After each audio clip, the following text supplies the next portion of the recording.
Kejap Milim. Ada seorang tadi terkeluar.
Bismillahirrahmanirrahim. Alhamdulillahirabbil alamin wassalatu wassalamu ala asyrafil anbiya'i wal mursalin wa ala alihi wasahbihi ajmain.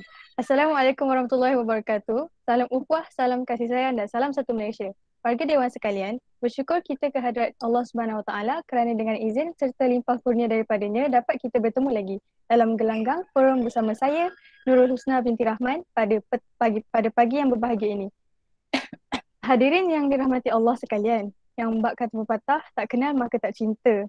Oleh itu, marilah kita berkenal-kenalan dengan barisan panel kita pada hari ini. Baiklah, di sebelah saya ini tidak lain dan tidak bukan gadis yang ayu, saudari Nur Ashikin binti Zali Rizal. Tampak manis orangnya namun beliau sangat petai tahu kata-kata. Apa khabar saudari? Alhamdulillah dengan sihat dan izin Allah. Bagaimana dengan saudari yang sangat ayu pada hari ini? Alhamdulillah, sihat-sihat saja.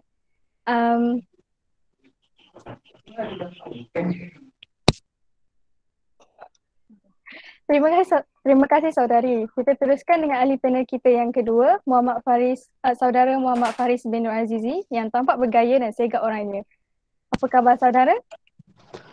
Alhamdulillah, saya dalam keadaan yang baik. Salam sejahtera dan salam forum kepada semua ahli panel. Alhamdulillah, semuanya sihat belaka pada hari ini.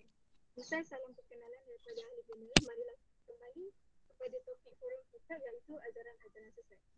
Hadirin yang dikasihi Allah sekalian, sebelum ahli panel kita mengupas topik ini dengan lebih lanjut, izinkan saya untuk menyatakan definisi ajaran sesat sesuai dengan tajuk forum kita pada hari ini.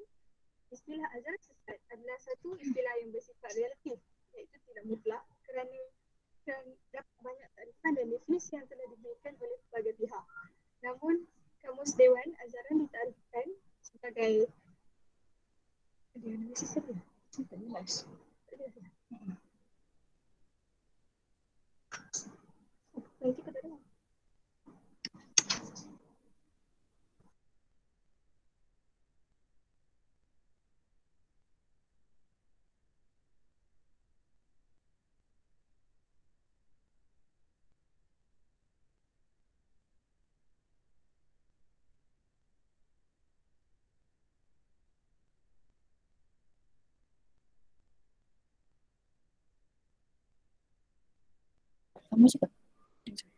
Istilah ajaran sesat adalah satu istilah yang bersifat relatif iaitu tidak mutlak kerana terdapat banyak takrifan dan definisi yang telah diberikan oleh pelbagai pihak.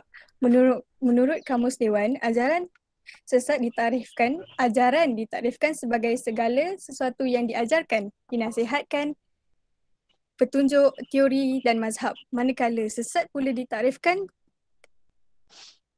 sebagai tidak mengikuti jalan yang betul, tersalah atau tersilap jalan, terkeliru dan menyimpang daripada jalan yang benar. Oleh itu, dapat disimpulkan di dalam penggunaan bahasa Melayu, ajaran sesat itu suatu ilmu yang diajar dan disebarkan secara rahsia maupun secara meluas kepada orang lain yang didapati menyimpang daripada kebenaran yang asal. Sidang hadirin. Untuk pengetahuan hadirin sekalian, pada hari ini, barisan panel kita akan mengupas tentang dua contoh ajaran sesat yang kebiasaannya berlaku di negara kita iaitu ajaran Syiah dan ajaran Qadiani. Justru itu, tanpa melengahkan masa, saya mempersilakan ahli panel kita yang pertama, saudari Nur Ashikin, untuk mengupaskan tentang apa itu ajaran Syiah. Terima kasih moderator kita yang ayu pada hari ini untuk pendahuluan yang cukup jelas berkaitan tajuk kita. Sebelum madah bersulam indah, sebelum fakta menyusul kata, izinkan saya menceritakan serba sedikit tentang latar belakang Syiah ini. Hadirin yang dikasihi Allah sekalian, Syiah sebenarnya diasaskan oleh Abdullah bin Sabah dan telah wujud sejak zaman Sayyidina Uthman bin Affan lagi. Pada peringkat awalnya, Syiah hanya merupakan penyokong kumpulan Sayyidina Ali bin Abi Talib. Keadaan ini berlaku dalam krisis berhubung dengan isu politik dengan Muawiyah bin Abu Sufyan yang merupakan salah satu sahabat Nabi Muhammad SAW. Kisah atau keadaan ini ada ditulis oleh Hamka pada tahun 1997 buat pengetahuan penonton sekalian. Ia kemudiannya berkembang menjadi satu aliran kepercayaan yang membezakannya dari kumpulan Al-Sunnah wal Jamaah. Sidang hadirin berpandukan sejarah berkaitan kelahiran golongan ini, seorang cendekiawan barat telah berpendapat bahawa golongan ini lahir disebabkan pengaruh Parsi yang menyerap masuk ke dalam Islam melalui pengislaman orang Parsi pada ketika itu. Orang-orang Parsi menganggap bahawa pemerintahan adalah berdasarkan keturunan raja. Berikutan itu, selepas kewafatan baginda Nabi Muhammad, maka orang yang paling sesuai meneruskan pemerintahan ialah Sayyidina Ali kerana beliau tidak mempunyai anak lelaki. Isu Syiah ini tidak asing lagi di negara Malaysia kerana sudah wujud sejak kejayaan Revolusi Iran pada tahun 1979. Contohnya Kerajaan Langit oleh Ayapin di Besut Terengganu. Okay, maaf mencela saudari. Setelah mendengar tentang latar belakang ajaran Syiah daripada saudari, sudah pastinya penonton-penonton dan saya sendiri juga merasa tertanya-tanya apakah ciri-ciri sebenar yang biasa dapat dilihat pada pengamal ajaran Syiah ini. Bolehkah saudari terangkan dengan lebih lanjut supaya kami dapat memahami perbezaan pengamal ajaran ini dengan pengamal ajaran yang sebenar? Boleh dan tidak menjadi masalah, Cik Moderator. Semua mesti tertanya apakah ciri-ciri atau amalan ajaran Syiah yang dapat dilihat. Antaranya ialah mereka tidak mengakhiri solat dengan salam, tetapi mereka akan menggantikan dengan memukul kedua-dua peha mereka beberapa kali. Kedua, mereka hanya menggunakan solat 3 waktu setiap hari. Mereka akan solat jamak pada waktu Zuhur, Asar, Maghrib dan Isyak walaupun bukan dalam berkumpulan khas seperti musafir. Padahal dalam Islam kita diwajibkan solat 5 waktu sehari semalam yang dapat dibuktikan dalam peristiwa Isra' dan Mi'raj. Dalam hadis juga ada mengatakan sesiapa yang menjaga solat 5 waktu baginya cahaya, bukti dan keselamatan pada hari kiamat. Sesiapa yang tidak menjaganya maka ia tidak akan mendapatkan cahaya, bukti dan keselamatan. Pada hari kiamat ia akan bersama Qarun, Fir'aun, Haman dan Ubay bin Khalif. Hadis riwayat Ahmad. Seterusnya mereka beriktikad bahawa ke-12 imam-imam mereka adalah maksum. Buat pengetahuan penonton sekalian, maksum bermaksud bebas dari dosa kecil dan besar. Golongan Syiah ini juga akan melakukan upacara memperingati hari-hari kematian seperti di Pakistan. Mereka akan melukai anggota badan dengan tangan ataupun dengan benda yang tajam sebagai tanda kesedihan. Baik, terima kasih saudari Nur Ashikin akan pencerahannya yang cukup jelas sekali.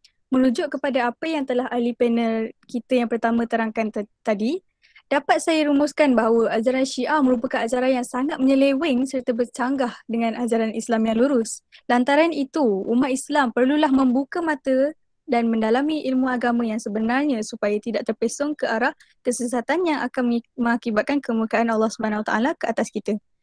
Hadirin yang dirahmati Allah sekalian, justru itu, saya menjemput pula saudara Muhammad Faris bin Nur Azizi untuk berkongsi tentang ajaran sesat Qadiani. Dipersilakan saudara. Terima kasih diucapkan kepada Cik Moderator. Sebelum mengulas lebih panjang tentang ajaran Qadiani, terlebih dahulu saya akan menceritakan tentang latar belakang ajaran tersebut. Hadirin yang dirahmati Allah sekalian. Ajaran Qadiani ialah satu ajaran yang diasaskan oleh Mirza Ghulam Ahmad Qadiani di India pada tahun 1889. Perkataan Ahmadiyah adalah disandar kepada Mirza Ghulam Ahmad sendiri, iaitu pengasas ajaran ini. Qadiani pula adalah diambil dari nama kampung atau kawasan tempat lahirnya Mirza yang terletak di daerah Gurdaspur, India. Ajaran ini telah tersebar hampir ke seluruh dunia sejak awal abad ke-20 hingga sekarang oleh mubaligh-mubaligh atau pengikut-pengikut ajaran ini atas nama agama Islam, walaupun ianya tidak pernah diiktiraf oleh agama Islam sendiri. Hadirin yang dihormati, saya akan meneruskan hujah saya berkenaan penyebaran ajaran Qadiani dalam Malaysia. Kedatangan ajaran Qadiani ke Malaysia dipercayai pada awal tahun 1930-an dan penyebarnya yang pertama dipercayai Maulana Hussein Iyas yang datang ke Singapura pada tahun 1935 dan pejabatnya adalah di Onan Road, Singapura.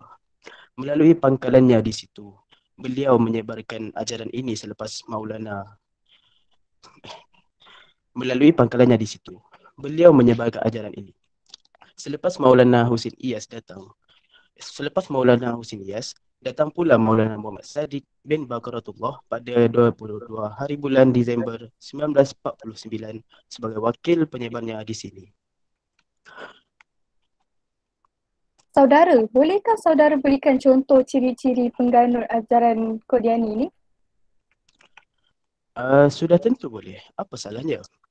Jadi, golongan yang mengikuti ajaran Qadiani ini beriktikad bahawa Mirza Ghulam Ahmad sebagai Imam Mahdi, Nabi dan jemaah Krishna, di mana Krishna merupakan Tuhan mengikut kepercayaan agama Hindu. Selain itu, mereka mendakwa bahawa malaikat sebagai panca indera Allah Subhanahu Wa Taala. Allah berfirman dalam surah Al-Ikhlas ayat keempat yang berbunyi, "Walam yakul lahu kufuwan ahad," yang membawa maksud dan tidak ada siapa pun yang serupa dengannya. Melalui ayat yang demikian, sebagai umat Islam, kita tidak boleh menyamakan kewujudan Allah pada suatu perkara sama ada melalui zat maupun sifatnya. Tambahan pula, malaikat juga merupakan makhluk yang diciptakan oleh Allah dari nur, yakni cahaya. Ajaran Qadiani juga menghukum kafir bagi orang selain penganut Qadiani. Sabda Nabi SAW, sesiapa yang memanggil orang lain dengan kafir atau musuh Allah sedang dia tidak begitu, maka tuduhan itu kembali kepadanya, yakni sang penuduh. Riwayat Al-Bukhari dan Muslim. Bahkan dalam hadis, Nabi SAW melarang melaknat seorang sahabat yang meminum arak kerana walaupun pada zahirnya dia berdosa dan minum arak adalah perbuatan yang dilaknat. Namun, setiap orang mempunyai keadaan yang berbeza. Kejahatan dosa peribadi seorang tidak semestinya tiada nilai yang baik walaupun hanya sedikit. Mungkin dia lemah pada satu nilai tapi ada kebaikan lain yang tidak melayakkan dia dilaknat. Okey, baiklah.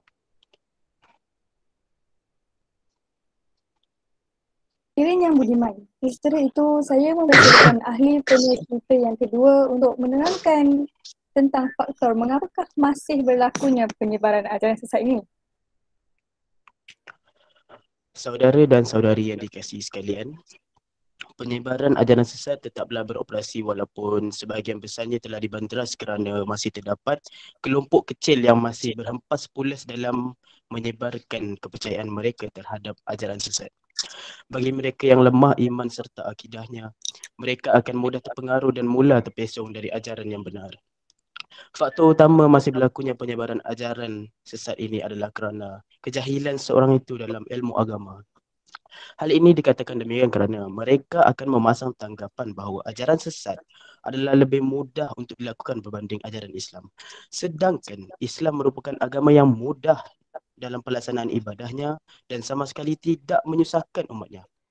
Firman Allah Subhanahu Wa Taala dalam surah Al-Baqarah ayat 185 yang bermaksud, Allah inginkan yang mudah bagi kamu dan Dia tidak mahu kamu untuk susah. Jadi, bagi mereka yang jahil dan tiada inisiatif untuk mengambil berat tentang agama Islam, pasti mereka akan terjebak dengan perangkap kelompok yang menyebarkan ajaran sesat dengan mudahnya. Wow, sungguh terperinci sekali ya penerangan ahli panel kedua kita ni. Baik, terima kasih saudara. Seterusnya, hadirin yang dirahmati sekalian, firman Allah Subhanahu Wa Taala dalam surah Al-Anfal ayat 25 dan peliharalah dirimu daripada azab yang bukan hanya menimpa orang zalim di kalangan kamu sahaja, dan ketahuilah Allah amat keras azab siksanya. Dengan ini saya menjemput saudari Nur Ashikin untuk menghuraikan langkah-langkah mengatasi masalah ajaran sesat yang sedang berleluasa di negara kita.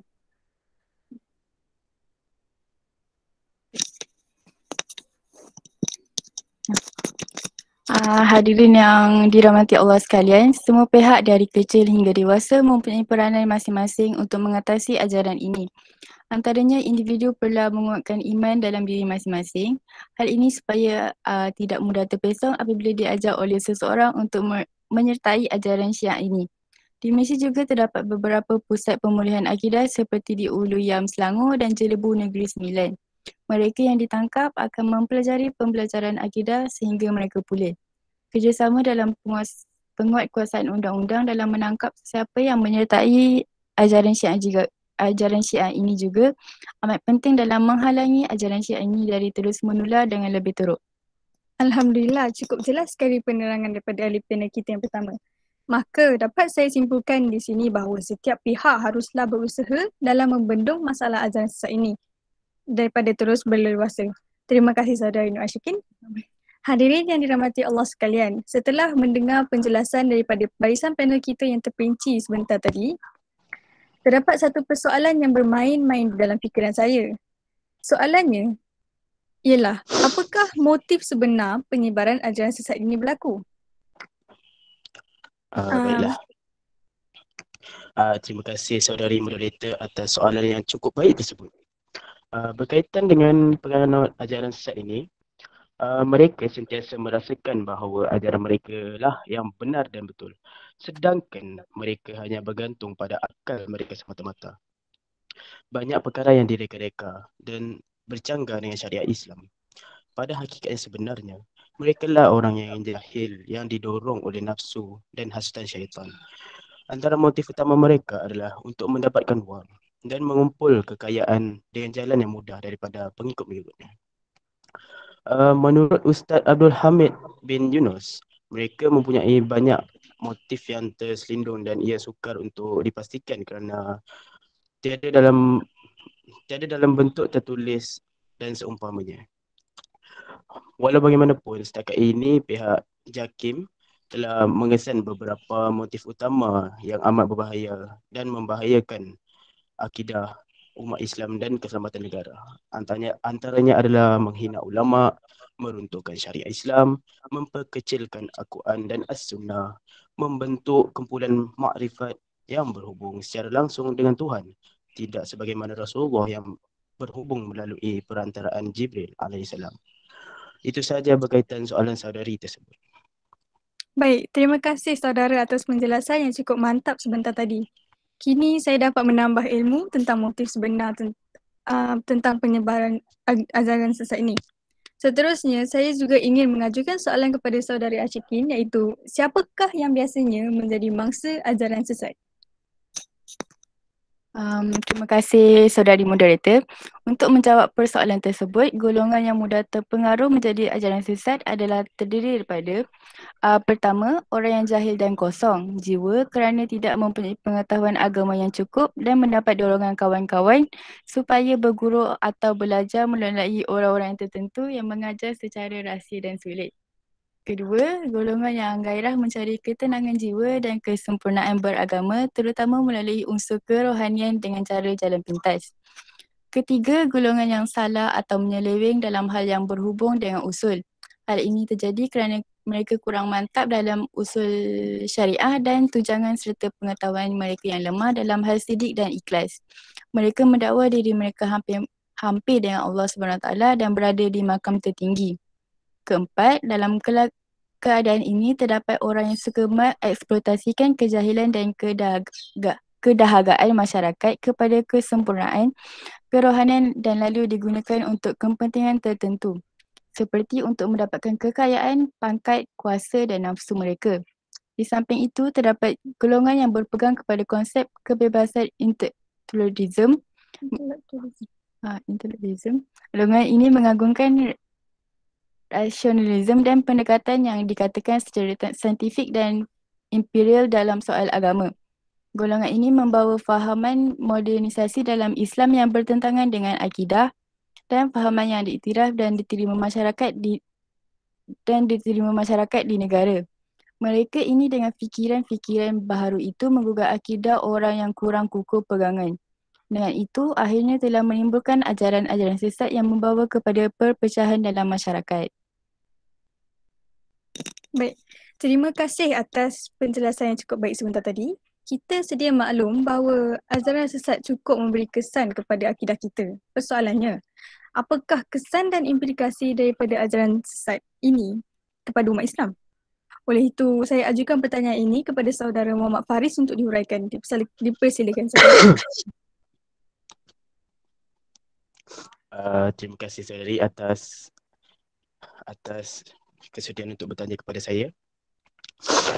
Antara kesan ajaran sesat terhadap umat Islam ialah Yang pertama, dapat menimbulkan berbagai-bagai bentuk keganasan dalam masyarakat. Keganasan yang timbul bukan sahaja sekadar mencedera dan membunuh orang lain, malah boleh membunuh diri mereka sendiri, malah menyebabkan berlakunya keretakan dalam keluarga. Apabila terdapat salah seorang daripada anggota keluarga itu, khususnya si suami yang memasuki satu-satu ajaran sesat, maka berlakunya keretakan dalam keluarganya, terutama apabila isteri tidak menyertai atau tidak menyokongnya. Yang kedua adalah membuatkan manusia sesat dalam beragama. Sesat dalam beragama termasuklah cenderung melaksanakan suatu amalan atau doktrin ajaran yang nyata bertentangan dengan Islam. Antara perkara yang membawa umat Islam sesat dalam agama termasuklah meyakini dan mengamalkan sesuatu ajaran yang difatwakan sesat. Yang ketiga adalah mengancam keselamatan negara. Hubungan langsung antara kelompok ajaran sesat dengan gerakan submersif dan anti-nasional yang cuba menimbulkan huru-hara dalam negara dapat dikesan oleh pihak berkuasa sejak akhir tahun 1970-an lagi.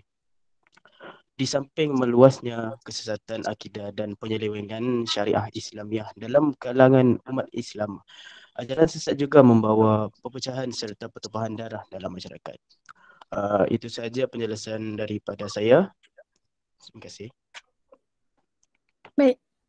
Terima kasih saudara. Alhamdulillah, usai sudah slot pertama kita pada hari ini. Saya pasti para pendengar kita yang setia mendengar ni tentunya mempunyai pelbagai persoalan yang ingin diajukan kepada barisan panel kita yang cukup bijaksana ini. Oleh itu, saya membuka tirai untuk sesi soal jawab di antara penonton dan ahli panel kita. Para hadirin boleh sahaja mengajukan soalan sama ada di ruang mesej atau bercakap secara langsung. Dipersilakan jika terdapat sebarang soalan.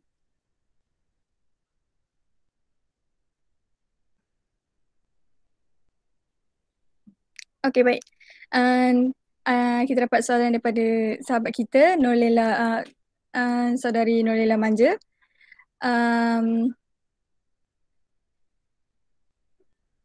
Okey. Nalela bertanyakan, Assalamualaikum, saya ingin bertanya, tadi para panel mengatakan ada 12 imam ajaran Syiah. Boleh sebutkan tak 12 imam tersebut? Okey, nampaknya saudara kita ini sangat memberi perhatian terhadap apa yang telah ahli panel kita sampaikan. Oleh itu, saya menjemput saudari Nora Syikir untuk menjawab persoalan ini. Kejap ya.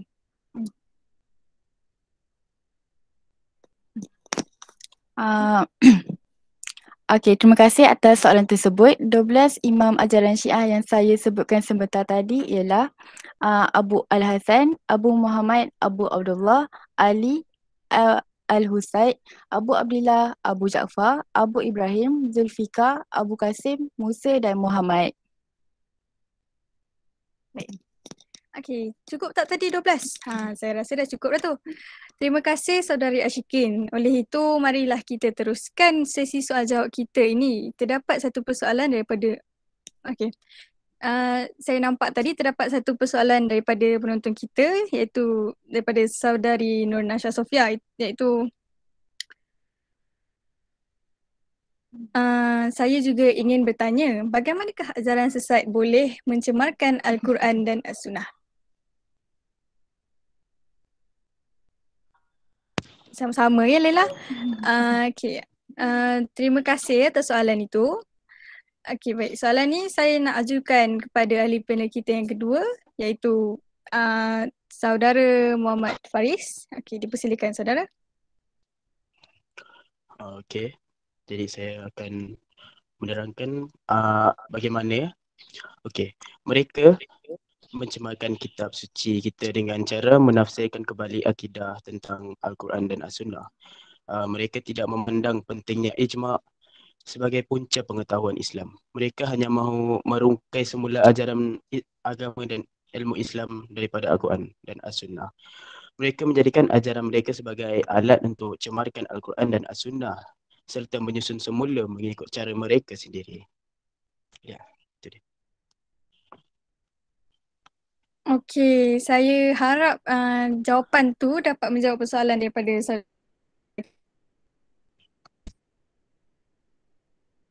seterusnya. Okey. Ada siapa-siapa yang mau tanya lagi?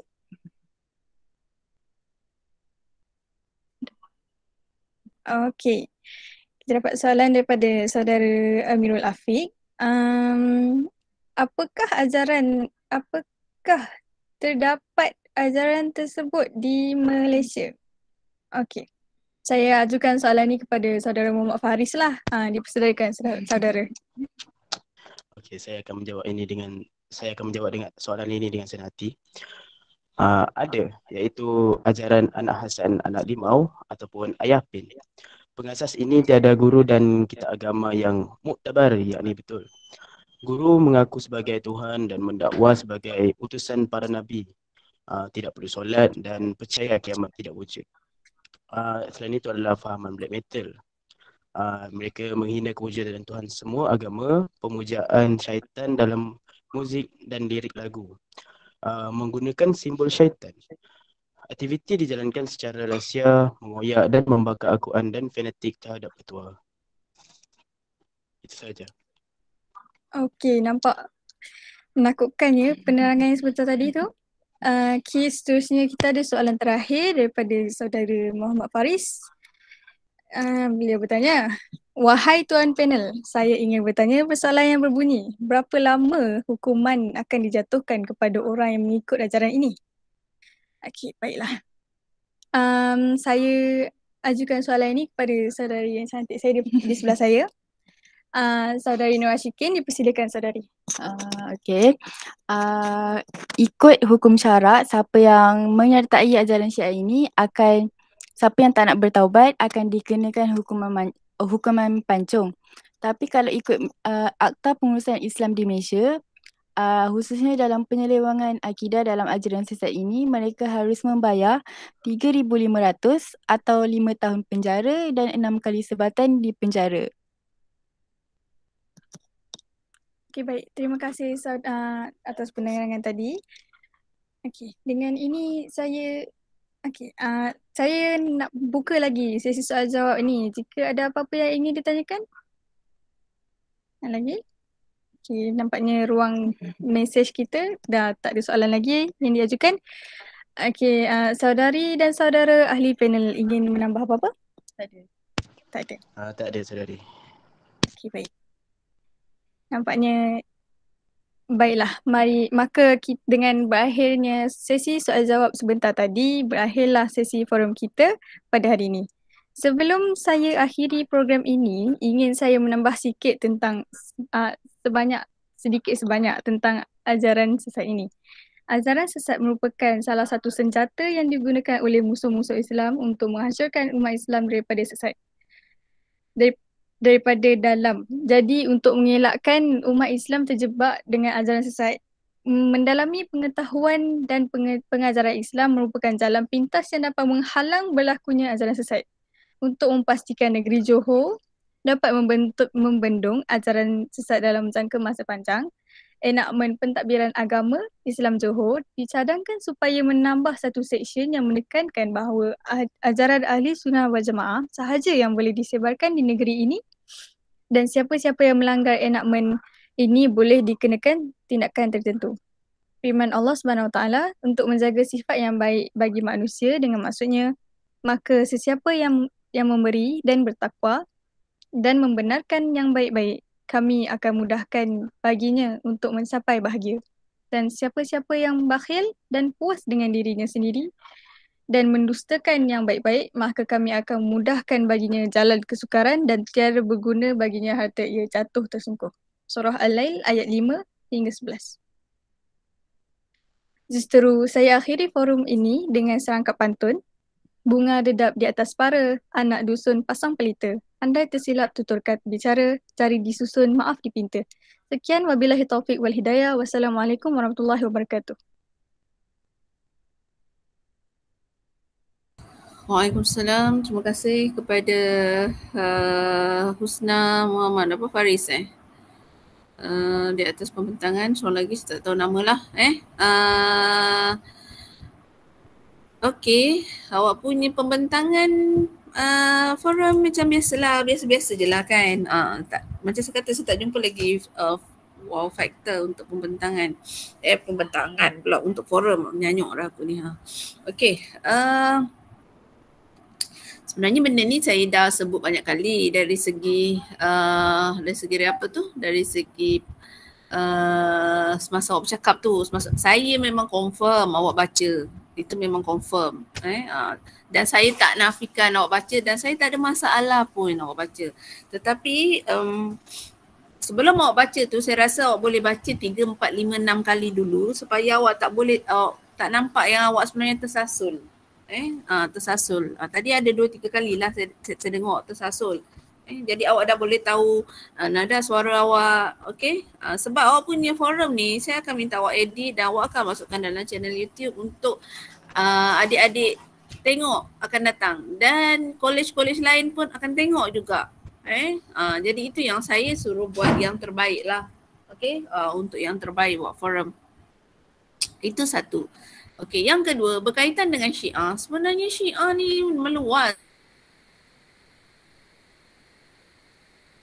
Saya tak dengar pula kalau ada sebut tentang rukun Syiah. Rukun Syiah, lepas tu saya ada suruh selitkan juga berkaitan dengan ada ke Syiah di Malaysia ni, ada tak dia punya cerita dia, ada tak sesuatu benda yang orang kata macam nak dengar lagi pasal Syiah, nak dengar lagi pasal Syiah. Benda tu saya tak jumpa. Ataupun isu-isu Syiah di Malaysia ataupun kes-kes Syiah kat Malaysia, Qadiani contohnya pun dia juga isu-isu yang boleh awak bangkitkan yang menyebabkan orang nak dengar awak punya forum ni betul-betul. Macam saya memang saya dengar lah sebab saya memang nak bagi markah. Maksudnya bagi markah, tapi saya tak nampak yang macam kawan-kawan awak ni boleh dengar betul-betul ke dia dengar sambil tidur. Agaknya macam tu lah. Dia dengar sepintas lalu. Okey. Begitu juga dengan soalan. Soalan pun macam tu jugalah. Sebenarnya kalau saya nak terangkan banyak benda-benda ni. Cuma nasihat saya satu je. Bila awak edit forum, awak edit video ni nanti, ini saya bagi markah setakat markah untuk hari ni lah dan kemudian saya akan tengok sekali lagi. Tengok sekali lagi sebab kalau saya nak minta awak penambahbaikan, awak boleh buat sekali lagi forum. Sebelum ni pun ada 3 kali buat forum yang sama, buat sampai 3 kali sampai saya berpuas hati. Satu kelebihan awak, kita Google Meet, awak boleh baca. Kalau sebelum ni forum ni dalam kelas tau, memang saya tak kasih bawa kertas kat depan pun. Okey, boleh ada kertas kecil sikit untuk point aja untuk awak ulas. Kelebihan awak adalah awak boleh membaca dan saya tahu awak membaca.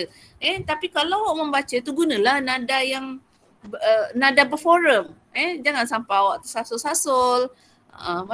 Macam saya, kalau awak dengar saya memang mudahlah untuk forum. Ada ustaz sampai ulang banyak kali sampai tak terima pun forum tu. Tu masing-masing punya cara lah. Masing-masing punya cara. Okey, jadinya tolong edit video. Dah edit video maklumkan pada saya. Saya macam tadi saya kata saya tak tahu nama lah.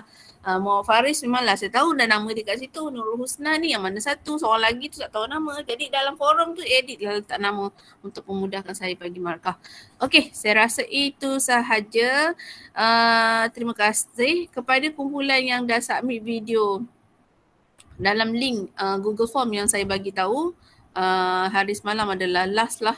Itu adalah pertandingan dan pertandingan apa tak saya lupalah, tapi anjuran festival Jabatan Sastra Ikhtisas dan Sains Sosial, dan awak boleh masukkan dalam markah Koko lah siapa yang submit ikut link yang ikut video yang telah saya uploadkan dalam video dalam saya punya channel YouTube, ambil link semalam. Yang saya tak ambil video, yang video yang tak ada tu sama ada awak tak hantar video. Ni saya tak kata awak tak hantar, saya kata sama ada. Saya cukup takut awak ni salah guna ayat. Nanti dia sampaikan kat ustaz-ustazah lain jadinya. Saya tak kata awak tak hantar, saya cuma kata sama ada. Sebab dia banyak sangat sama ada awak tak hantar atau video awak saya tak boleh buka. Video yang saya boleh buka aja saya uploadkan. Okey? Itu sahaja daripada saya. Terima kasih semua. Ada apa-apa nak tanya? Okey, kalau tak ada apa-apa nak tanya, saya rasa kita tawakufkan sampai setakat pukul 11.49. Okey, sebut pasal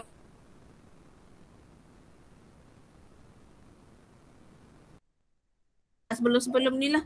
Minimum 40 minit. Jadi 25 minit tu kat situ pun kalau ustaz-ustazah lain tengok pun 20 minit awak cerita apa ni? Ada 2 cerita ajaran sesat, satu Syiah, satu Qadiani.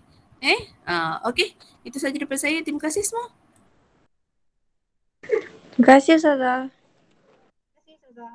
Terima kasih Ustazah. Terima kasih Ustazah.